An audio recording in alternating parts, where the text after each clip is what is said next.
anteriormente, pues ha sido una pieza clave como individuo, como líder, pero también como representantes de los sectores o de las organizaciones que aquí están presentes, y su participación es testimonio de que es posible generar un impacto real cuando colaboramos justamente con un propósito y una visión compartida.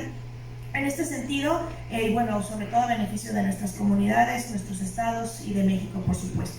En este sentido, desde su experiencia, ¿cuál consideran que debe ser el siguiente paso que debemos dar como empresas, instituciones y sociedad para poder escalar el impacto de nuestras alianzas en favor de la sustentabilidad en México?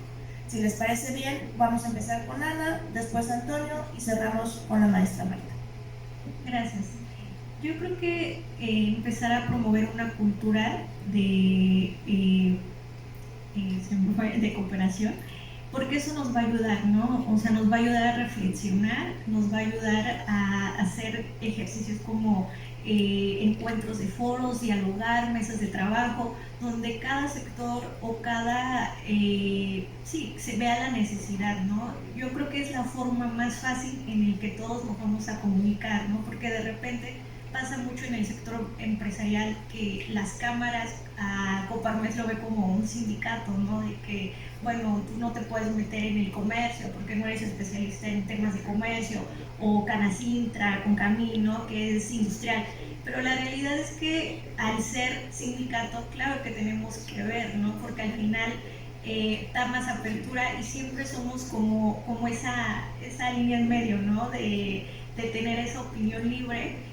Y creo que pues al final esto se ha logrado cuando se hacen congresos, cuando se hacen talleres, cuando se hacen, pues sí, o sea, reflexiones sobre distintos temas, donde también estamos para dialogar y con una apertura de aprendizaje. Creo que eso también es importante, cuando todos tenemos esa apertura de sumar y dejar los egos hacia un lado, se puede llegar a un impacto más esperado.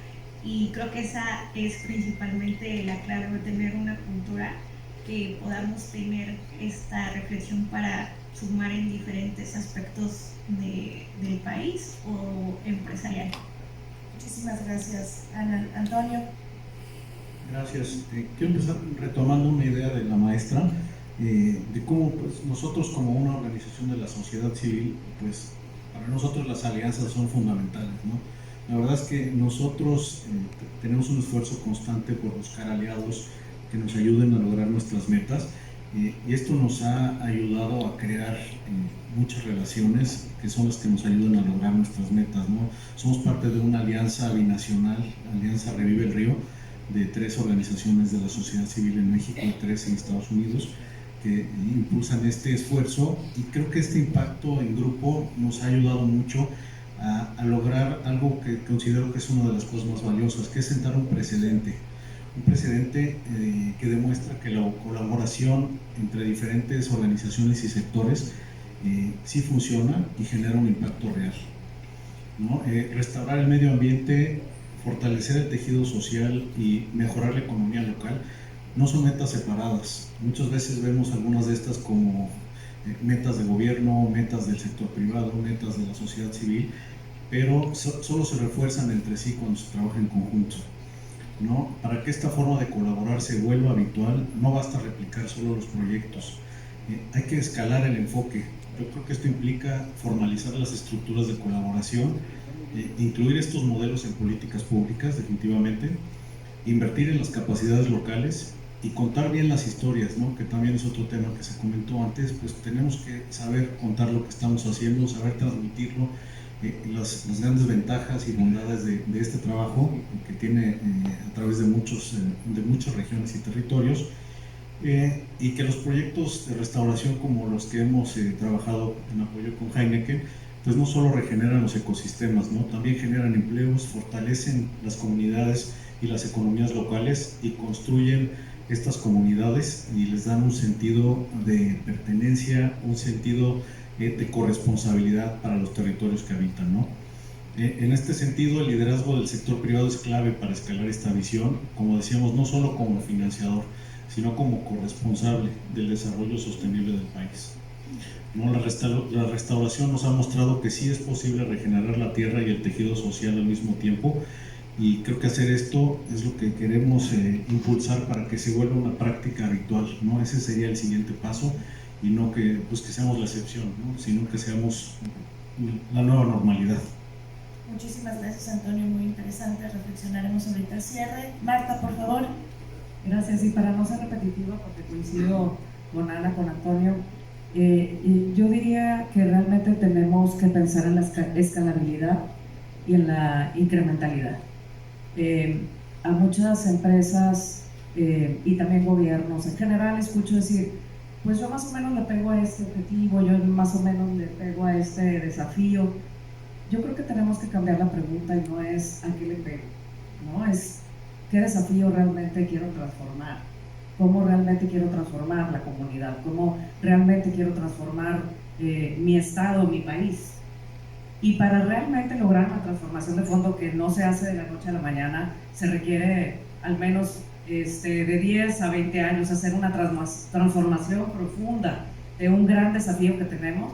Si no lo pensamos como un riesgo de nuestra propia empresa y como un desafío de nuestra propia empresa, y quiero recalcar con lo que inicié diciendo, nosotros desde el punto de vista privado dependemos de la naturaleza para nuestra actividad económica, dependemos de la justicia social, porque sin colaboradores comprometidos, apasionados, no vamos a sobrevivir, no vamos a subsistir, no hay sostenibilidad si no le pegamos a eso. Entonces, si no entendemos como empresa, si no entendemos como gobierno, cuáles son las acciones que tenemos que hacer para que este impacto realmente sea transformador y pegarle a aquella circunstancia que realmente va a lograr ese cambio que necesitamos, pues estamos nada más pintando de colores y haciendo como que hacemos, pero realmente la circunstancia sigue igual.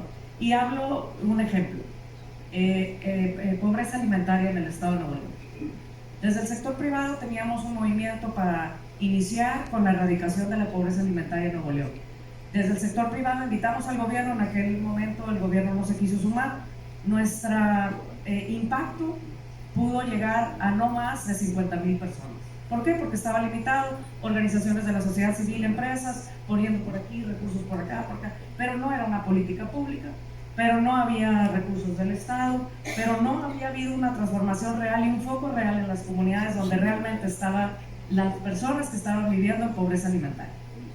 Cuando hacemos esta alianza intersectorial en donde se invita ya a la academia, al sector público, ponemos el foco y decimos, en estos 13 municipios del estado donde se encuentran los 445,000 personas que viven en pobreza alimentaria, nombre y apellido, dónde viven, en qué colonia, cuál es su familia, invitamos no a una o dos empresas que querían hacer ese nice to have, sino que realmente como propósito de empresa tenían erradicar la pobreza extrema y la pobreza alimentaria, en donde realmente hubiera recursos del Estado, recursos municipales, una política pública, una ley para erradicar la pobreza alimentaria en Nuevo León. Cuando conjugas todo eso, pasas de atender a 50,000 personas a transformar la vida de 450,000 personas, en donde en 2 años pudimos reducir la pobreza, la pobreza extrema a la mitad, la pobreza en un 34%, y estoy segura que vamos a poder lograr erradicar la pobreza alimentaria en Nuevo León, en ese proceso de realmente poner todos en ese gran sistema a los jugadores y los recursos necesarios para lograr transformar en un periodo relativamente corto de tiempo un problema que en un estado como Nuevo León, echado para adelante, donde somos número 1 en economía, teníamos una circunstancia de pobreza extrema y pobreza alimentaria que no hacía sentido, ¿no? Y en donde también había que incluir otros elementos como la sostenibilidad de esas personas para que no regresaran a la pobreza extrema, y un elemento muy importante, el desperdicio de alimentos. Si no entendíamos que esa era, digamos, la causa número 1 de que la distribución de alimentos no llegara a las personas que más lo necesitan, pues estábamos realmente nada más dándole de comer al que lo necesitaba. No estábamos atendiendo la causa raíz del problema. Entonces, yo lo pongo en ese sentido porque para mí, de cara a futuro, tendríamos que pensar en escala, tendríamos que pensar en financiamiento, tendríamos que pensar en innovación y en esta colaboración profunda con un propósito compartido que hace que en el largo plazo logres realmente un cambio en uno de los grandes desafíos que tiene dentro de muchos un Estado como Nuevo León.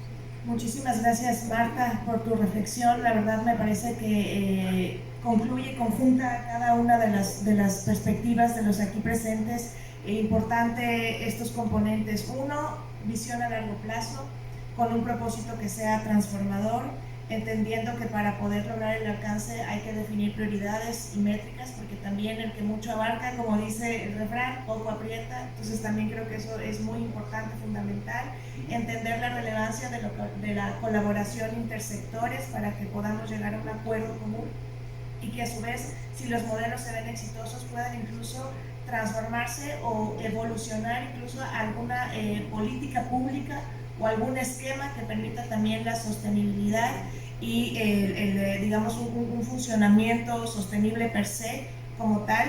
Y bueno, esta conjunción entre sectores y la comunicación me parece que también es clave en la mirada hacia este futuro retador. Como también lo decía Claudia en un principio, tenemos desafíos muy importantes a nivel ambiental, a nivel climático, pero que también conectan con las personas, con las economías, con la resiliencia de los negocios y por ende pues también con las agendas gubernamentales que al final del día están para atender y digamos que contribuir al bienestar de las comunidades en general, ¿no? Entonces nos queda muy claro el mensaje de cada uno de ustedes. Muchísimas gracias. Pues nosotros reiteramos y con esto vamos a cerrando el panel, que justo nuestro propósito sigue firme de brindar momentos de alegría para inspirar un mundo mejor. La estrategia de sustentabilidad está clara, seguirá siendo revisada, seguirá evolucionando de cara a también incorporar pues las tendencias y las necesidades que se tienen a nivel global y que hacen sentido con la estrategia de negocio, pero que al final del día también nos permitirán conectar con cada uno de los sectores en los mercados donde operamos. Y por supuesto que